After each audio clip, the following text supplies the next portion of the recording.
Welcome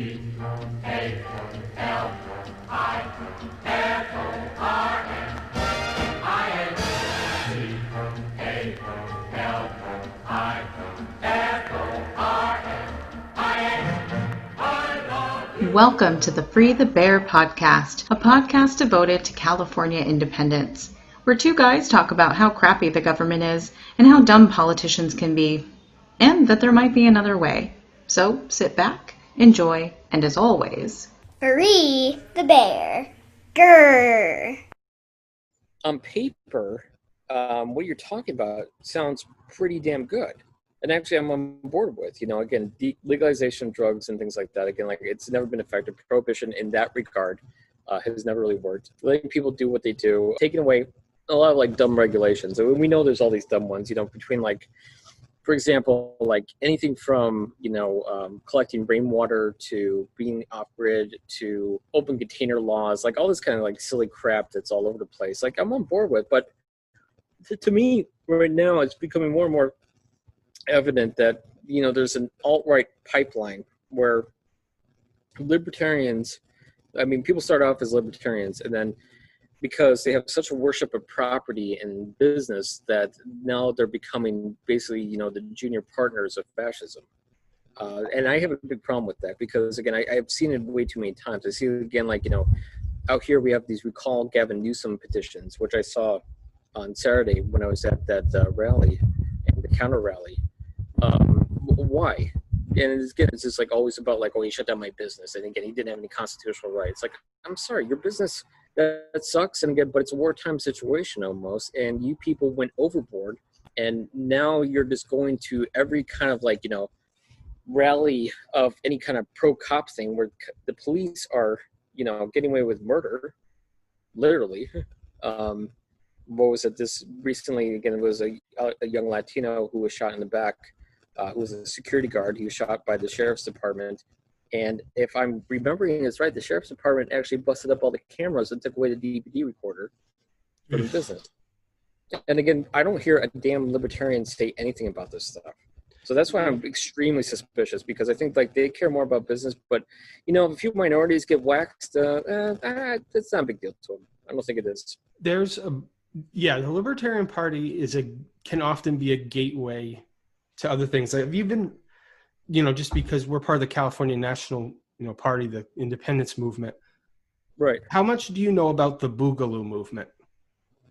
That thing is very disturbing because, again, it seems like a lot of people who like to do LARPing, for anyone not to know that live action role playing, they're taking it to another extent where they think that they're actually going to be the foot soldiers of some kind of second American Revolution, and they're preparing for the next Civil War. They are. That's what it is, right? Like Civil War II, Electric Boogaloo. Yes. Making fun of that movie. I don't know what was the original movie? Was this like something Electric Boogaloo? Yeah, it was an awful movie. It was a sequel to an equally awful movie. I forget. Yeah, I forget what the original. Hold on, it's gonna kill me for the rest of the evening. Yeah, I often think the Boogaloo movement. Breaking Two, Electric Boogaloo, which is about breakdancing. Because again, the movie sucks so bad that they had to adopt the name. Well, you know what I'll say about the Boogaloo movement, and I'm getting ready to hit my controversial button. Oh, they, like us, are addressing the problem. Their solution is the exact opposite of ours. We want a peaceful, democratic, divorce.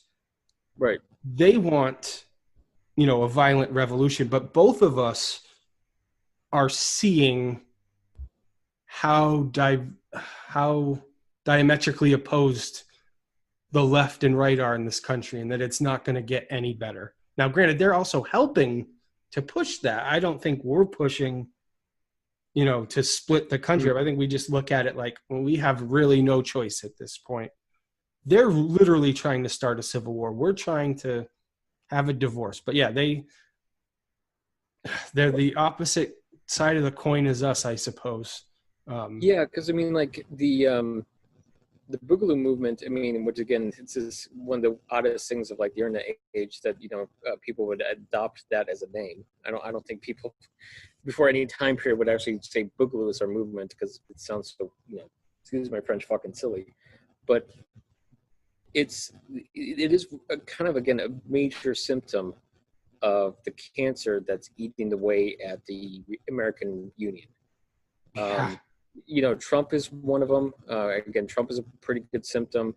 The fact that these people think that they need to have a violent revolution to, I don't know exactly what their end goal is. I think that pretty much they want is like put a stop to history and then go back 50 years and then figure it out from there. Again, by 50 years, we're talking about Jim Crow laws. Women can't have their own checking accounts unless their husband signs off on them. All this kind of crap.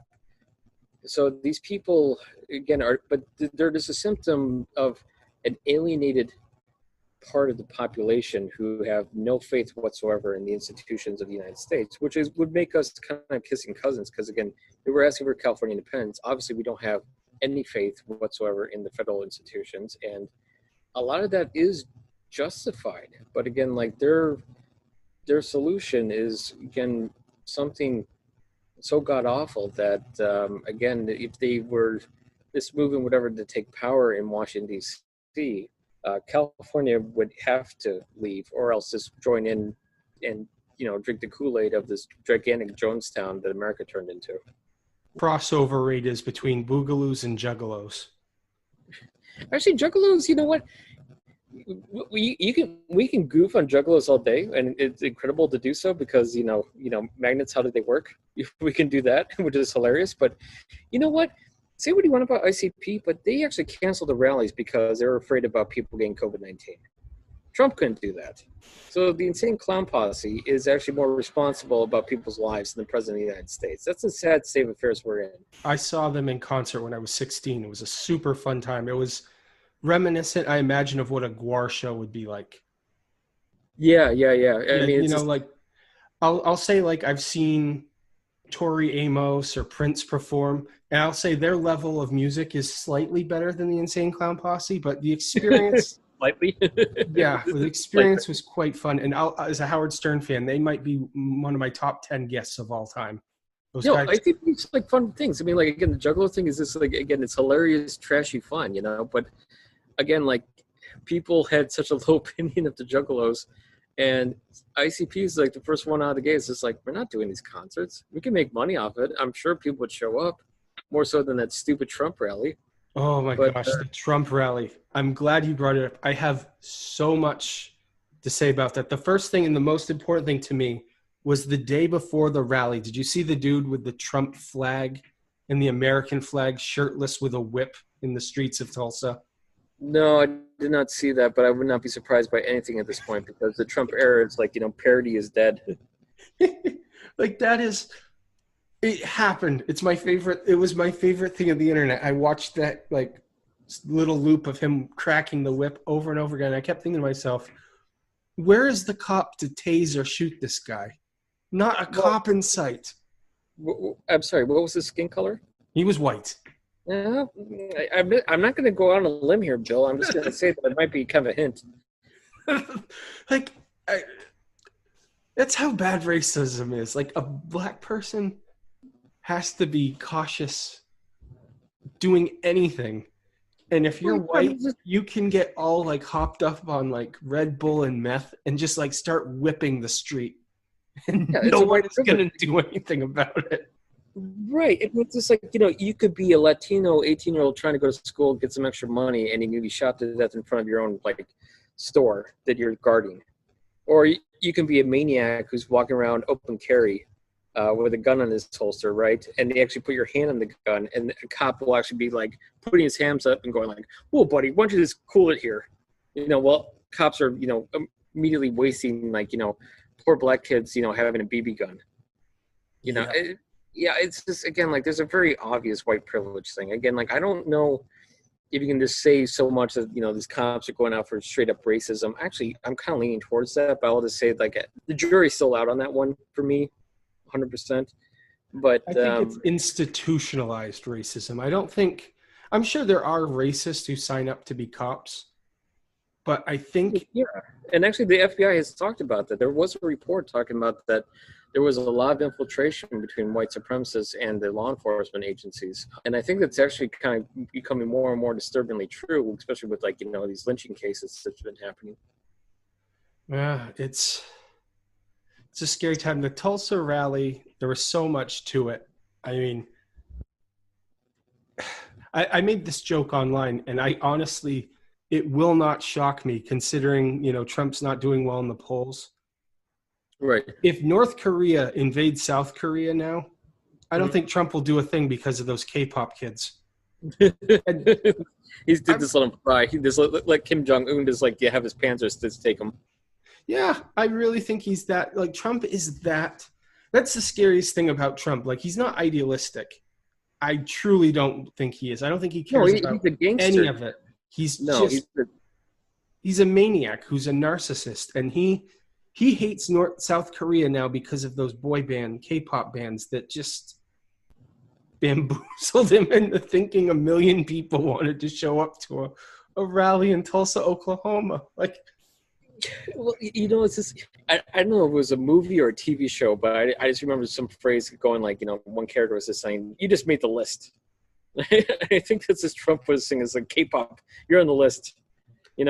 You're before Antifa now, but you're after again. Liberal Democrats. Yeah, you made the list. God, if he gets that second term, he is going to be such a vindictive little bastard. Well, going. Well, I mean, again, everyone's talking about like, oh, he's so down the polls and everything like that. I don't know what else to say except that Trump came in so weird and he's going to go out weird, and it's not going to be a normal process. It's not going to be like a simple handover. He's not going to be, George Bush Sr. Writing this nice letter to Bill Clinton, leaving it on the desk, and turning off the lights of the Oval Office. He's going to fight tooth and nail because again, they've done so much over 4 years that again, Trump is. People do try to make him out to be like he's on like George W. Bush's level of intelligence. But even in that dementia, paranoid brain, there's enough neurons firing where he realizes that if he goes out, there's a really strong chance that not only he will go to jail, but his children will go to jail. And, he will end up penniless and, penniless in Leavenworth, basically. And he's not going to let that happen. And also he knows too that he's old and he's, again, he's 73, 74, something like that. Howard Stern, which again, you brought up, Howard Stern had said to Trump that, why are you doing this? Why are you running for president in the first place? You only got 8 good summers left. Yeah. And I think Trump knows that too. And Trump is not going to go out in the jail cell. He'll burn down the entire country to make sure that doesn't happen. He'll fly his jet to Russia before he lets that happen. He could be the first president in exile. I could see that totally happening too. I mean, there's a lot of scenarios I think I can see, but no matter what, he's not going to hand over the keys to Joe Biden. And Joe Biden, I think, will be confused about what's going on because he still thinks it's 1988.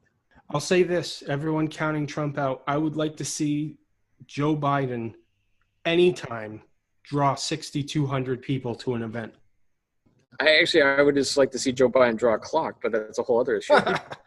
Well, they do say that, if rallies mattered that much, Bernie Sanders would be the nominee. Biden was like... Bernie used to always kill it, yeah.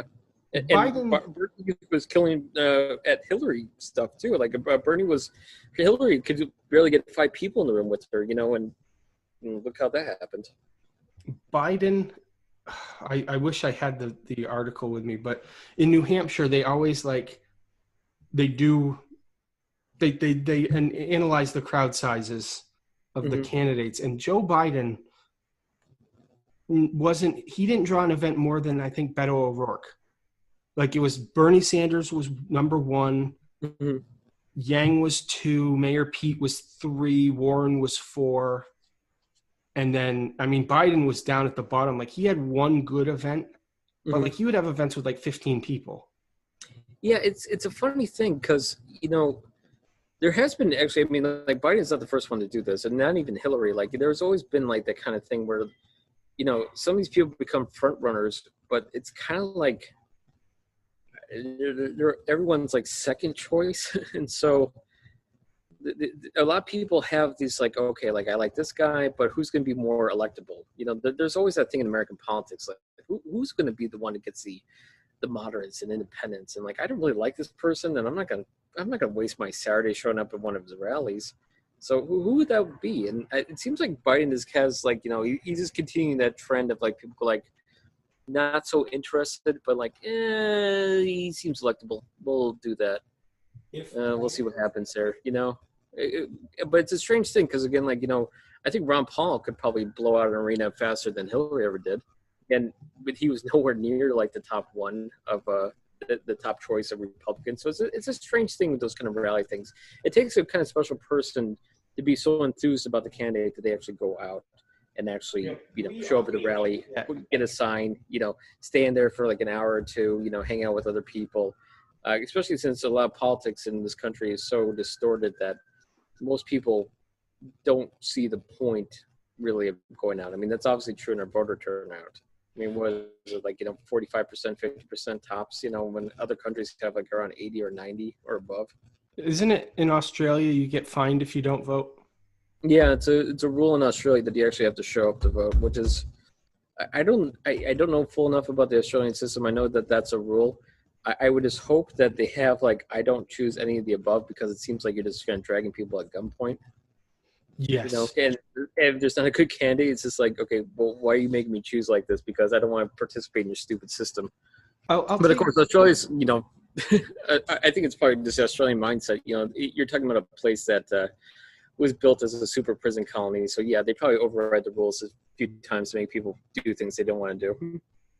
What was I going to say about? I had a couple other things I was going to say about Tulsa. What bothers me, and I love policy, I hate how much time has been discussed about the crowd size.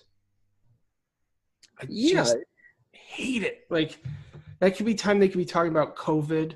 That could be time they're talking about another stimulus, direct payments to people, you know, in this time. It could be a time to talk about temporary Medicare for all, or temporary paying medical bills for the country. You know, it's right. Well, it's just the American political system, Bill. It's really just something where it's all based on superficialities. And I hope that, you know, the establishment of an independent California Republic would be something where we could actually take the time to actually try to,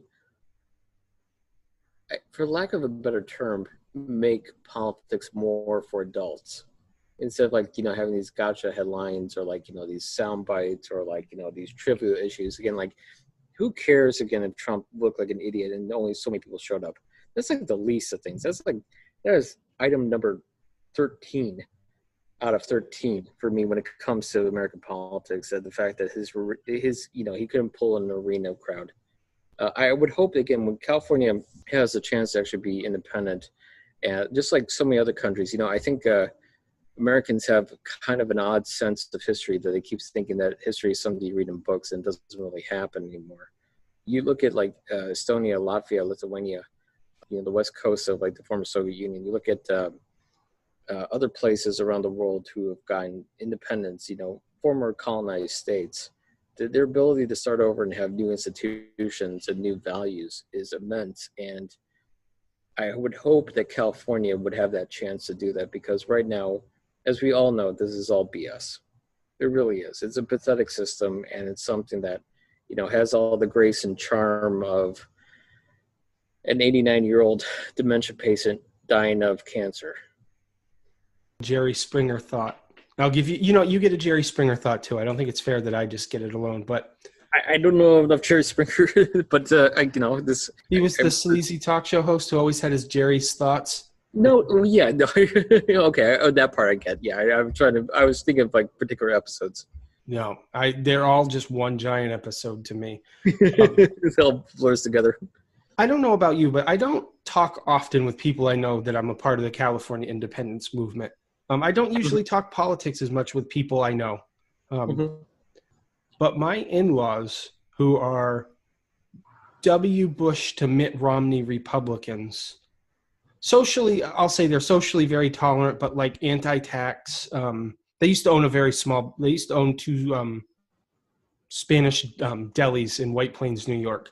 So they were very, like, I'd say anti-tax, anti-regulation, because you know, we were talking about before, like a lot of the bloat in one party states, like they just got hit with tax on tax and inspectors on inspectors when it comes to their stores. But they Well, put up, they like they're kind of like the last remains of like the kind of like I'm not trying to like make this sound like an insult or anything like that, but like kind of like the country club Republicans, not the kind of Trump. yeah. Well, and I'll say that They're business people. They're not they're not like Yahoo. Would round up the they Mexicans. were like six-figure makers. Republicans. They weren't multimillionaires. But they were talking about California independence. They brought it up, not me. Sure, that's interesting. And I was shocked, and it made me realize that people are thinking about it. People aren't ready to come out and say it yet, unless brave people like us who, did I mention we're brave and courageous? Because we are. Of course we are. It's on the mind of a lot of Californians. Well, that's how you know that something is in the air that is going to make real changes. Again, like I've talked to other people too who are very apolitical. They're, if they took that test you were talking about earlier, I don't know where the hell they would end up. But I know a lot of people who are very apolitical who are very sick of the way things are going and have talked about, like, especially in the aftermath of like Trump's election. They were going, well, you know what? What if we did go? What would be so wrong with that? And I think that's how it kind of starts. It starts as kind of whispering. People are not ready to go on a limb as of yet, because again, people always want to have like this air of respectability about certain things, and they don't want to sound like oh well, like he's just kind of like this nut who wants to talk about California independence, and we all know that no state can ever be independent at any time. These people have been talking about it. I've had a lot of apolitical friends who are actually mentioning that. I remember even having these conversations back in like 2005, 2006, because of what W was doing. So I think it's been increasing. It's also kind of like once upon a time in around 2004, 2005, I really kind of got committed to the idea of socialism, right? But in those days, there was no real socialist movement anywhere. Democratic Socialists of America used to like send out like a little pamphlet saying like, why you should be a socialist. But it was the most pathetic thing in the world. And like no one else I had no idea if anyone else was in the DSA whatsoever. I never got contacted for any chapter meetings or anything like that. Flash forward to now, 2020, where it's like there's thousands of people in the Democratic Socialists of America that they're having conventions, that they have congressmen. So, I mean, like, I can see that happening pretty quickly, just like, how would I say, like, I can see this happening for the California National Party more so, that people start coming out of the woodwork, because there's only so much you can deal with. And, once that kind of, the ice breaks when it comes to thinking about, actually breaking away from the federal government, the United States of America, which is, in every classroom in America, we have to do the Pledge of Allegiance, and we have to always, talk about like, the victories of the Union and stuff like that, which of course at that time was very appropriate for the Union to win the war. But, separation and like states going their own way seems like, heresy. But people are talking about it. It's happening. It's happening all over the place. And, I think it goes even beyond California. I think there's a lot of like places, I think, to be honest, like if I had a crystal ball and I could gaze into it for just a second, I really do think I would see that California not only becomes independent, but I think the whole West Coast does. And I think that the other states become, something else. And I can see the United States of America being this some weird rump country, kind of like Russia after the fall of the Soviet Union, where there's like, there's a big chunk still left that's called the USA, but it's a disgusting mess of, kleptocracy and corruption that all the places that broke off are doing so much better. And whatever's left of the shell is this what it is. Is this an empty shell? Well, there you have it. Another episode of the Free the Bear podcast. Thank you very much for listening. If you can, give it a thumbs up. Even if you didn't like it, give it that good old thumbs up and subscribe I'm very old, but I've been told there is a bell that you're supposed to push or ding or something. So do that. For more information about the California National Party, go to californianational.party. Or on Twitter, vote_CNP. And in conclusion, Free the bear. Grrr.